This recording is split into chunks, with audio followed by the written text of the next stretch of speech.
ternyata memakai susuk itu nggak baik juga. Jadi apa yang dia dapat dari memasang susuk itu, jadi balasannya dia dibikin mau dibunuh dan dikirimin santet sama anak tirinya itu. Jadi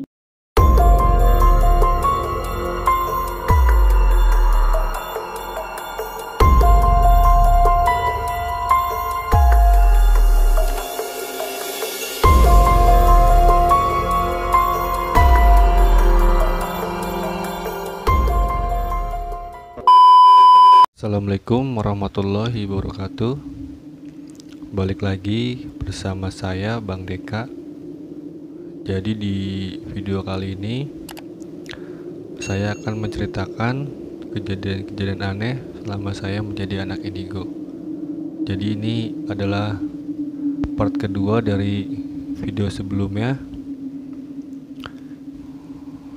Jadi di kejadian kali ini adalah tentang orang yang memakai susuk dan orang yang sengaja dibuka mata batinnya dan pengen belajar tentang hal-hal gaib.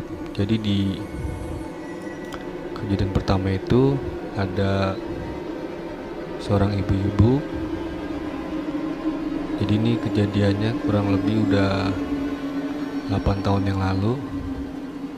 Jadi waktu itu ibu-ibu ini menikah lagi dengan laki-laki. Cuman cara dia mendapatkannya dengan cara memasang susuk. Setelah dia menikah dengan laki-laki atau suami yang baru, di situ dia banyak mengalami kejadian-kejadian aneh yang di luar akal sehat. Jadi ceritanya dia ini dibikin atau dikirimin semacam kayak, jadi dia mau membunuh pelan-pelan sama si ibu tersebut. Jadi semacam kayak dikirimin ilmu santet begitu. Jadi setiap malam ibu-ibu itu tidak bisa tidur, selalu gelisah. Jadi sekitar pukul jam 10 malam dia kerasa perutnya kayak penuh, kayak diisi. Dia kerasa semacam kayak ada kepala kambing, kepala sapi, juga kadang ada kayak ular di dalam perutnya begitu. Jadi itu terjadi selama kurun waktu kurang lebih 1 bulan. Dia cerita sama saya. Pas saya datang ke tempatnya, saya tengokin, wah ternyata bener apa yang ibu itu ceritakan ke saya. Ternyata dia dikirimin sama seseorang yang ingin membunuh dia. Jadi pas saya tengokin, saya pegang perutnya, kayak di bagian itu keras, cuman dia jalan-jalan begitu loh. Saya pegang sebelah kiri, dia pindah ke sebelah kanan. Saya pegang ke atas, dia pindah. Pokoknya dia muter-muter terus itu dia di dalam perutnya itu. Pas saya bawa ke rumah saya, di situ saya kayak semacam mau mengeluarin atau mengobatin ibu-ibu itu biar nggak sakit kayak lagi. Ternyata benar di dalam perutnya itu kayak bener kata ibu itu ceritain, kayak ada kepala kambing, terus kepala sapi, kadang juga belatung, cacing dimasukin ke dalam perut. Dan ternyata yang lakuin itu ada salah satu dari anak tirinya itu, jadi dari bawaan suaminya itu tersebut. Jadi pas saya netralisin semua tubuhnya, pas saya pindah ke bagian muka, jadi di sebelah sini dia dipasangin tusuk, sama di sini di mata 2. Jadi tujuannya itu buat memikat laki-laki. Pas setelah tanyain, "Bu, kok ini di daerah muka dipasangin kayak benda sesuatu gitu ya?" Si ibu itu ngaku, "Ya mas, saya pernah pasang susuk," gitu kan. Dan ternyata memakai susuk itu nggak baik juga. Jadi apa yang dia dapat dari memasang susuk itu, jadi balasannya dia dibikin mau dibunuh dan dikirimin santet sama anak tirinya itu. Jadi kalau saran saya buat laki-laki atau perempuan, kalau bisa jangan pernah sekali memasang susuk. Jadi efeknya itu nggak bagus juga buat kita, buat tubuh, juga buat nanti di akhirat, apalagi pas kita mau meninggal gitu kan. Jadi biasanya kalau orang pakai susuk itu dia harus dibuang dulu sebelum dia meninggal. Biasanya susah dibuangnya, soalnya dia mencari pengen dipasang. Jadi harusnya dia izin dulu sama orang yang punya susuk itu buat ngebuang susuk itu. Ya kalau misalkan kita masih bisa diajak berbicara, kalau misalkan kita sekarat tapi nggak bisa berbicara kan juga susah juga kan, nyusahin orang juga. Makanya kalau bisa jangan pernah sekali masang susuk begitu. Nah terus ada lagi kejadian lagi. Jadi ada anak umur 17 tahun, dia itu pengen dibuka mata batinnya, dan terus dia pengen belajar sama hal-hal mistis kayak gitu.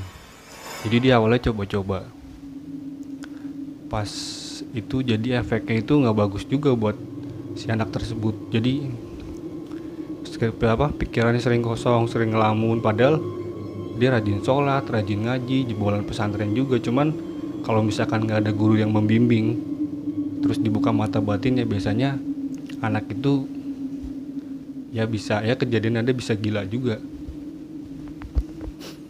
Makanya kalau sebisa mungkin saran saya, kalau misalkan kita pengen buka mata batin, kalau bisa jangan. Kecuali kalau udah dikasih Allah, dikasih bawaan dari Allah, ya mau gimana lagi, orang udah dikasih begitu sama Allah ya kan. Tapi kalau misalkan sengaja dengan nyari, saya saranin jangan, soalnya bahaya juga.